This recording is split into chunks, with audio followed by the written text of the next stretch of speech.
Board is Ms. Moses, right? Yes. Represented by Mr. Ocello. We have Mr. Harris in the prosecutor's office, Officer Rose from probation. We are here today for a sentencing and for a final. Right out of the gate, this isn't just a routine check-in. This is a probation violation hearing. Translation? The court already gave her a second chance, and now we're deciding whether that chance is officially over. When someone cuts off an ankle monitor and absconds, that's legal speak for vanishes while under supervision.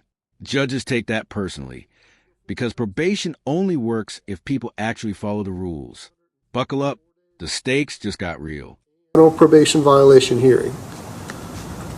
Hold on just one second.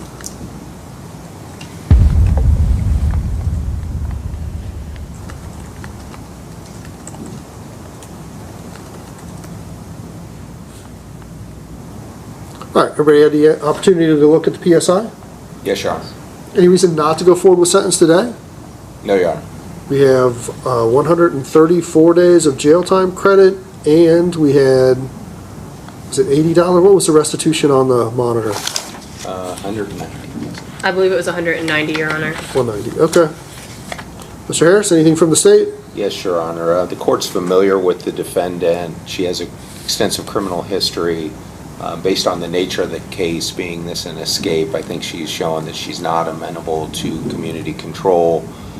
We are recommending that she be... That phrase, not amenable to community control, is courtroom code for, we tried probation, it didn't work. The prosecution is framing this as a pattern, not a one-time mistake. And when they say escape, even though this wasn't a Prison Break movie scene, legally cutting off an ankle monitor qualifies. That word carries weight. It signals defiance of court authority. The prosecution is pushing hard for prison. No more supervision experiments. Sentenced to prison at this time. Anything additional from probation? No, Your Honor. Mr. Ocello?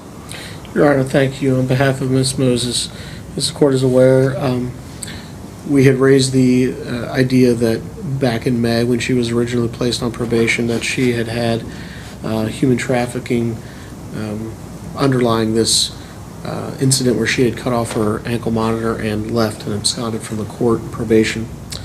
Unfortunately, we were not able to supplement the court with other than verbal information with any additional information to demonstrate that. Ms. Moses certainly is taking responsibility. I think having pled now, she's aware that the 2024 case with which there's some restitution that's owed, as well as this 2025 case is now before the court. She's asking the court to consider placing her on a period of community control with some inpatient treatment. As the court is aware from viewing the PSI and my conversations with Ms. Moses, there's a somewhat lengthy history of substance abuse which masks some underlying mental health issues that Ms. Moses has. I think those stem from some physical and emotional and sexual abuse at the hands of a relative when she was at a young age. It seems as if, just by looking at her history, that throughout time she's used substances to mask issues related to that. We are asking the court to consider placing her on a period of community control with supervision and inpatient treatment to address these issues so Ms. Moses can learn better coping skills rather than addiction and use. So we'd ask the court to consider this information and crediting the jail time that she has earned against any sentence. Ms. Moses, what do you want to tell me?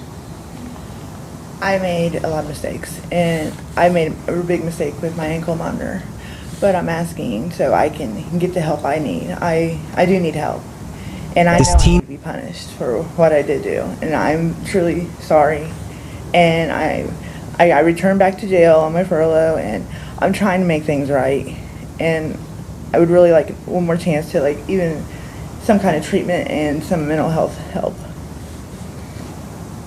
Ms. Moses, I don't think the return to the jail was particularly seamless because there's currently an investigation going on to determine whether or not you brought something back into the jail. I'm not asking you to comment on that because it's probably in your best interest not to, but we may have another case coming as a result of that.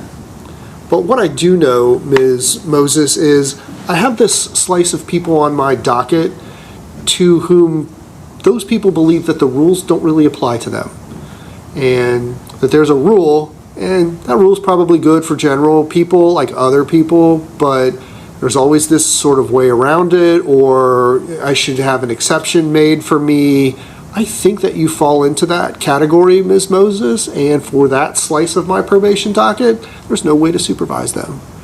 And to put you on probation, I think, is a sort of a meaningless endeavor.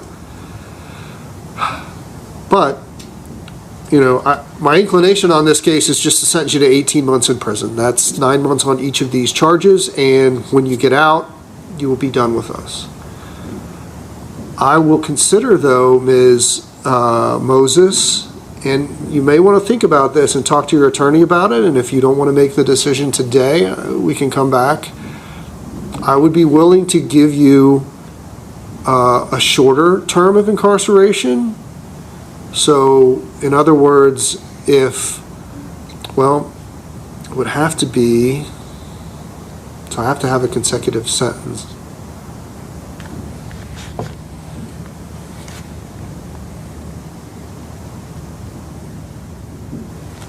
Here's the other thing that I could do. I could give you 18 months. The other thing I can do is I can give you 134 days in the 24 case and close that case out. So we'd only have one case. But I would impose 36 months in prison. That's the maximum penalty for that. And release you after 6 months in prison into a CBCF. That means that you would go to the Monday program, STAR program, someplace like that. So what you would be looking at would be 6 months in prison, followed by 4 to 6 months in a treatment facility, followed by probation. If you screw up your probation, I will send you back to prison. And there it is, the fork in the road. This judge is offering what's essentially a structured ultimatum. 6 months prison, then treatment, then probation, but mess it up, and you're doing the full 3 years. This is what we call a carrot and stick sentence. The carrot? Treatment and eventual freedom. The stick? A guaranteed 36 months if she fails. Here's the big question. Is this accountability with opportunity or just delayed incarceration? What would you choose in her position? You will do 36 months. That's 3 years in prison. Or I can give you the 18-month sentence, 9 plus 9. Is that something that you want to think about? You want to talk to Mr. Acello about it? Mr. Acello knows all about this kind of stuff. He can advise you pretty easily. But this seems like a pretty big decision.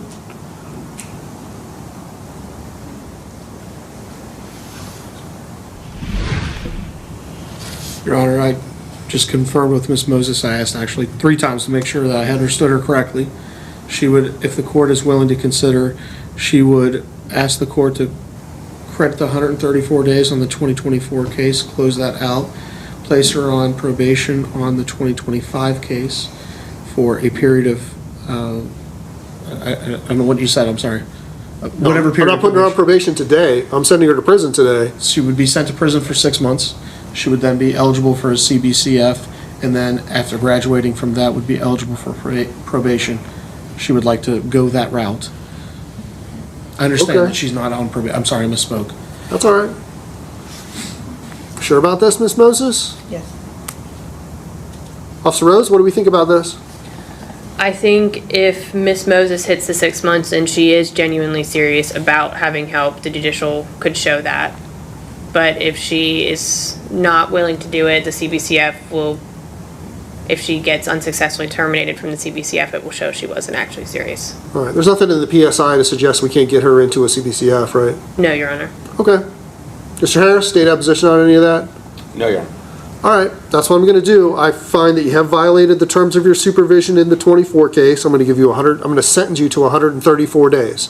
I'm going to credit you the 134 days that you have already done, and I'm going to terminate that case. We'll just do a neutral termination on that case.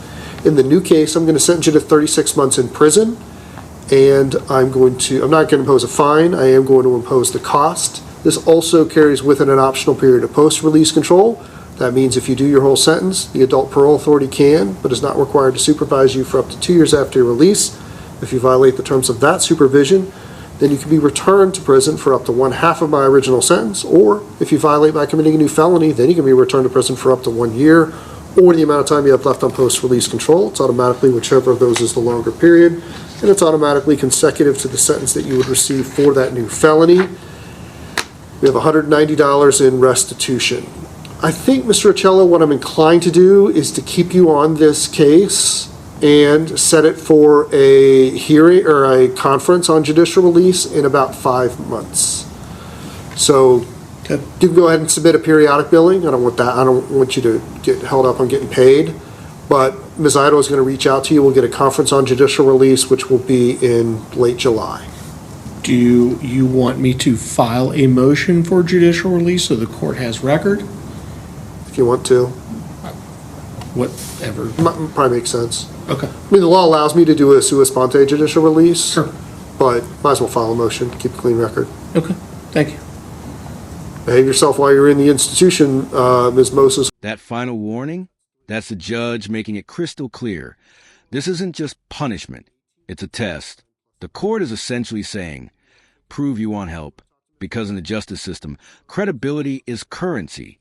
If she completes 6 months clean, she earns a shot at treatment and probation. If not, the system shuts the door. This case isn't just about an ankle monitor. It's about whether rehabilitation still has a place when someone keeps breaking the rules. 6 months from now, the real verdict won't be in a courtroom. It'll be in her actions. So we don't even get over step one. All right, you do have the right to appeal this at the 12th District Court of Appeals in Middletown. If you don't have the funds to hire a lawyer to obtain a transcript or to pay the costs, those will all be provided to you at no charge. Hopefully, I will see you in 6 months, and we will get you over to a CBCF. Thank you. All right, that's all.